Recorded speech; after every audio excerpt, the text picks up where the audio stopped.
તે અમારા માટે ખૂબ જ ખુશીની વાત અને સૌ માટે ખૂબ જ ખુશીની વાત છે, કારણ કે અમે હવે આગળ ભવિષ્યનું એક ડગલું માંડીશું.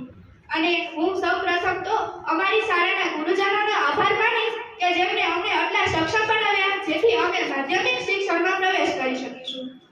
અને એટલું જ નહીં, હું આ શાળાના આચાર્ય શ્રી એનો પણ આભાર માનું છું કે જેમણે અમને શાળામાં પણ ઘર જેવું વાતાવરણ આપ્યું. અને ગુરુજનોનો આભાર માનું છું કે તેમણે હંમેશા અમારા સપના પૂર્ણ કરવા માટે સહયોગ આપ્યો અને અમને ભણતરમાં અને જીવનરૂપી સંસ્કાર આપવામાં ખૂબ જ મહેનત કરી.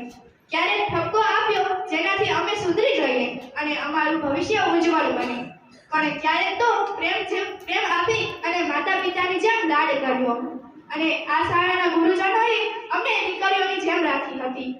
અને વાત કરું અમારી દોસ્તીની, તો આ શાળામાં બધા મિત્રો છે કે જે બહેન જેવી છે. અને અમે જ્યારે ઝઘડો કરીએ ત્યારે એમ કહીએ છીએ કે અમે મિત્ર નહીં પરંતુ બહેનની જેમ ઝઘડો કર્યો છે. ક્યારેક તો આખી સ્કૂલને હચમચાવી દે એવો ઝઘડો થતો હતો.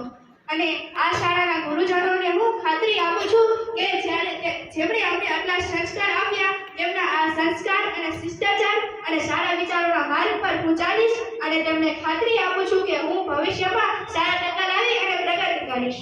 અને આ શિક્ષકોના ગુરુજનોને ગર્વ થાય એવું કોઈ કામ કરીશ અને ભવિષ્યમાં ભારતની એક સારી નાગરિક બની બતાવીશ.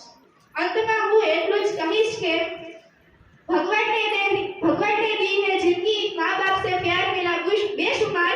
भगवान ने दी है जिंदगी माँ बाप से प्यार मिला बेशुमार. आपने गुरुजी आपने शिक्षा का ज्ञान दे दिया हजार गुना. और विदाई का ये दिन है वातावरण थोड़ा सुनसान है. विदाई का ये दिन है वातावरण